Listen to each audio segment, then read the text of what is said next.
Shido Podcast, le podcast indispensable pour tous les dirigeants, managers et consultants en quête d'astuces et de bonnes pratiques digitales pour simplifier leur quotidien pro et perso. Ce programme est disponible sur l'ensemble des plateformes de diffusion de podcasts.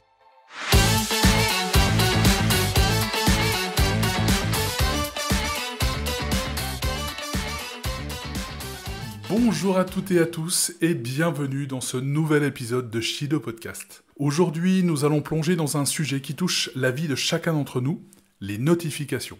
Elles sont omniprésentes dans notre monde de tous les jours, elles nous inondent, parfois, elles nous ennuient, quelquefois, et elles nous aident à ne rien oublier, très souvent. Mais comment pouvons-nous les gérer efficacement pour éviter d'être submergés? C'est ce que nous allons voir aujourd'hui.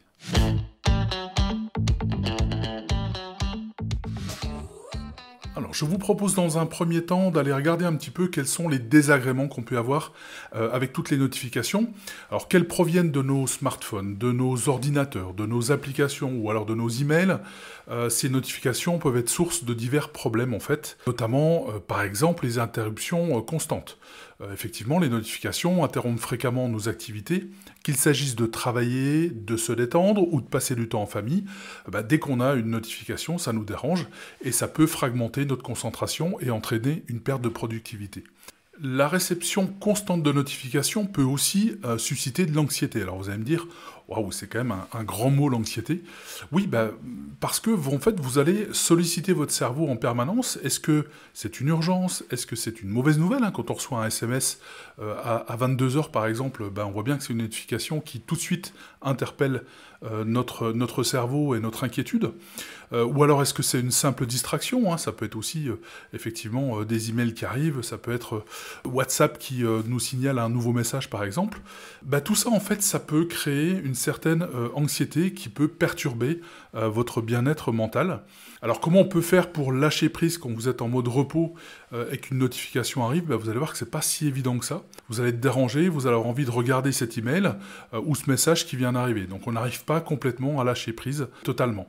Une des solutions, c'est d'éliminer les notifications non essentielles. Comme ça, vous réduirez l'anxiété liée aux notifications et vous allez créer un environnement numérique plus serein.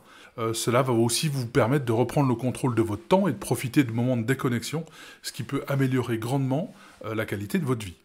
Les notifications non gérées, c'est-à-dire mal maîtrisées, on va dire, peuvent aussi vous faire perdre un temps précieux. Chaque interruption nécessite un temps pour revenir à votre tâche initiale. Ça veut dire que votre cerveau a une baisse de productivité significative à chaque fois qu'il y a une notification, à chaque fois qu'il est dérangé.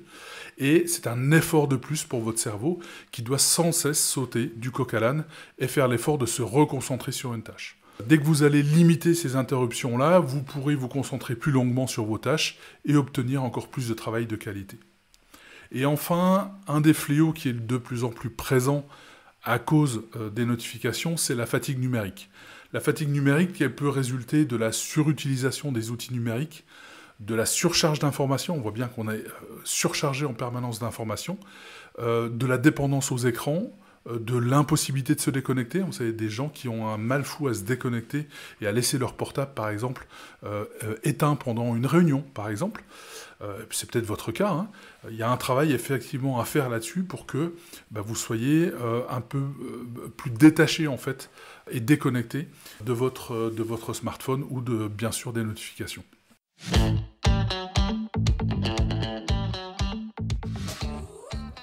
Alors maintenant qu'on a vu les désagréments causés par les notifications, est-ce qu'il existe des outils digitaux pour les gérer d'une manière beaucoup plus simple?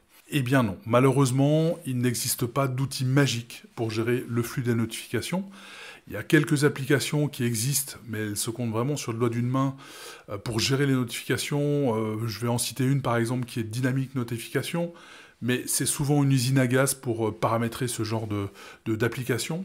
Vraiment, il est préférable déjà de se pencher sur les paramètres de notification de votre smartphone, et ce sera la même chose sur votre ordinateur, gérer directement les notifications dans les paramètres.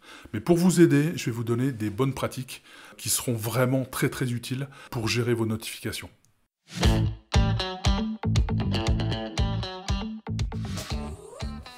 Si vous ne voulez pas être submergé par les notifications qui vous dérangent à longueur de journée sur votre téléphone, sur votre ordinateur, eh bien, voici quelques conseils pour vous aider. Le premier conseil, c'est supprimer régulièrement les notifications inutiles.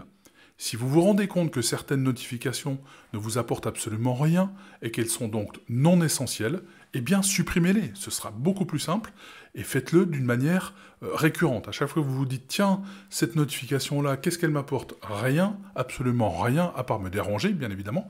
Eh bien, supprimez-la. Définissez des plages horaires dédiées aussi pour consulter vos notifications. Un peu comme dans l'esprit des emails, plutôt que d'aller voir vos emails en permanence, faites des plages horaires pour aller les lire et les traiter. Ben là, c'est pareil. Pour les notifications, vous pouvez faire la même chose. C'est-à-dire que vous pouvez très bien avoir des notifications qui arrivent dans un flux de notifications sur votre téléphone, par exemple, et vous allez vous autoriser par moment, quand vous êtes libre, quand vous êtes entre deux dossiers, quand vous êtes entre deux choses importantes à faire, d'aller regarder ces notifications. Vous pouvez aussi utiliser des groupes de notifications pour les trier et les hiérarchiser. Par exemple, vous avez 15 notifications qui arrivent de Slack, par exemple, ou de WhatsApp, ou de Telegram, peu importe. Eh bien, vous allez pouvoir les grouper pour les avoir toutes au même endroit, ce qui fait que ça va être nettement plus simple d'aller les traiter au fur et à mesure, c'est-à-dire d'aller lire ces notifications-là, puisque vous aurez tout au même endroit, et votre esprit sera bien concentré sur le bon groupe de notifications que vous voulez aller regarder ou trier.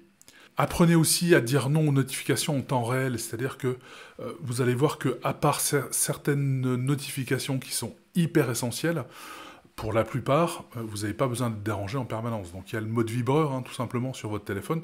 Utilisez-le, ou le mode avion, pour être tranquille et ne pas être dérangé quand vous avez besoin d'une certaine concentration. Et enfin, dernière bonne pratique, prenez des pauses numériques pour déconnecter. C'est-à-dire qu'il faut vraiment se mettre en mode avion le plus souvent possible pour pouvoir vraiment déconnecter complètement, ne pas être dérangé. Alors je sais, vous allez me dire, oui, mais si quelqu'un doit m'appeler au téléphone, etc., ok, il peut y avoir effectivement la problématique du téléphone, mais si vous n'avez pas géré au départ vos notifications, la première des choses, si vous voulez être tranquille pendant un quart d'heure, et je pense qu'un quart d'heure, il n'y a pas urgence si on ne vous joint pas pendant un quart d'heure, c'est vraiment de vous mettre en mode avion. Ça peut être une des solutions. C'est radical, mais ça fonctionne.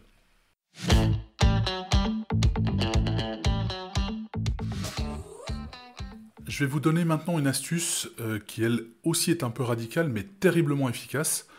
C'est une astuce que j'ai mis en place il y a 7 ans maintenant.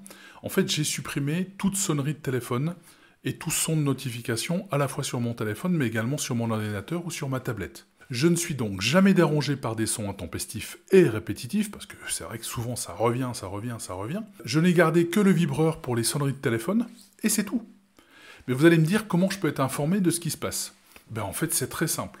Vous, comme moi, on ne peut s'empêcher de regarder son téléphone régulièrement dans la journée, et donc je ne loupe aucune notification, parce que régulièrement, je vais aller lire, regarder mon téléphone et voir donc les notifications, et comme elles sont groupées, c'est nettement plus simple pour aller les regarder. Et puis quand je suis avec un client, ou quand je suis en train de travailler sur un dossier avec une forte concentration, je ne regarde pas mon téléphone, et je ne suis donc pas dérangé, il est dans ma poche. À la limite, même s'il y a une urgence, je vais avoir la vibration à la place de la sonnerie de mon téléphone, donc je vais regarder qui m'appelle et je vais voir si c'est urgent ou important, et soit je réponds, soit je rappellerai plus tard, à la fin de mon rendez-vous ou de ma séance de travail, mais au moins je ne suis pas dérangé, à part par les sonneries, donc c'est quand même pas 15 000 fois par jour, faut être aussi honnête, on a beaucoup plus de notifications que d'appels téléphoniques, donc c'est vraiment une solution qui est radicale, mais qui est vraiment efficace. Et depuis 7 ans, je n'ai plus de sons qui viennent me perturber, que ce soit de mon téléphone ou de mon ordinateur. Et je peux vous dire que je suis vraiment serein par rapport à ça, et c'est vraiment très agréable de ne pas avoir des sons en permanence, de ding, de dong, etc., qui arrivent et qui vous dérangent. Si vous ne voulez pas être aussi radical que moi, vous pouvez y aller aussi doucement, en personnalisant les vibrations et les sons des notifications, par exemple pour les distinguer en fonction de ce que vous avez besoin, toujours dans le rappel des bonnes pratiques, c'est-à-dire de sélectionner quelles sont les notifications essentielles ou pas, et quand on dit celle-ci ou celle-là, c'est essentiel pour moi d'avoir cette notification-là, alors je vais peut-être utiliser soit une vibration différente, soit un son de notification pour pouvoir le distinguer. Et puis encore une fois, activez le mode ne pas déranger pendant les moments de concentration. Vous avez cette possibilité-là sans aller jusqu'en mode avion, mais ne pas déranger peut être aussi une façon d'être tranquille pendant que vous allez travailler par exemple, ou quand vous êtes en vacances, mettez aussi un mode ne pas déranger ou un mode vacances. Vous pouvez le faire sur des outils comme Slack, vous pouvez le faire comme des outils avec Google par exemple sur Gmail ou autre. On va savoir tout de suite que vous êtes en congé et on aura moins envie de vous déranger. Ce qui est important, c'est de se poser régulièrement la question, ça peut être par exemple une fois par mois, de faire des revues de notifications pour ajuster ces paramètres-là. Voilà, vous pouvez vous mettre une tâche par exemple pour vous le rappeler. Tous les mois, je regarde un petit peu les notifications et je vais réguler, mettre les essentiels, non essentiels par exemple. Ça peut être une solution de faire. Et puis l'autre solution, c'est de le faire au fur et à mesure. Lorsque vous voyez une notification apparaître, vous vous posez la question, est-ce qu'elle m'apporte quelque chose? Est-ce qu'elle est essentielle pour moi? Si la réponse est oui à ces deux questions, alors je la garde. Et si la réponse est non, alors je vais dans les paramètres tout de suite et je la supprime définitivement.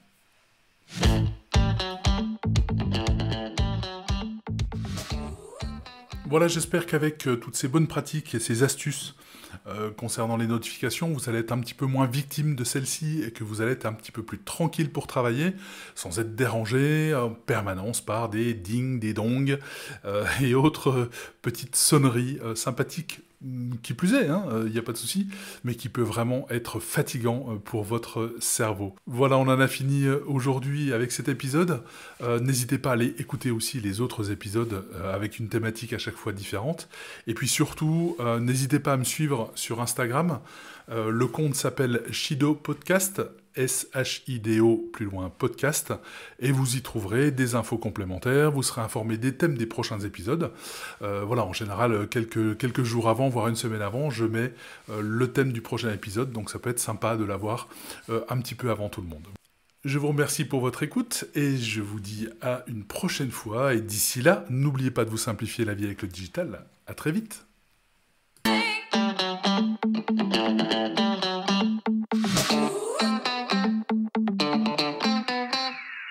Merci d'avoir écouté Shido Podcast. On se retrouve dans un prochain épisode pour des tips, des astuces et des outils digitaux qui vous permettront de gagner du temps et de l'efficacité dans votre vie pro et perso. D'ici là, n'oubliez pas de vous simplifier la vie avec le digital. À très vite.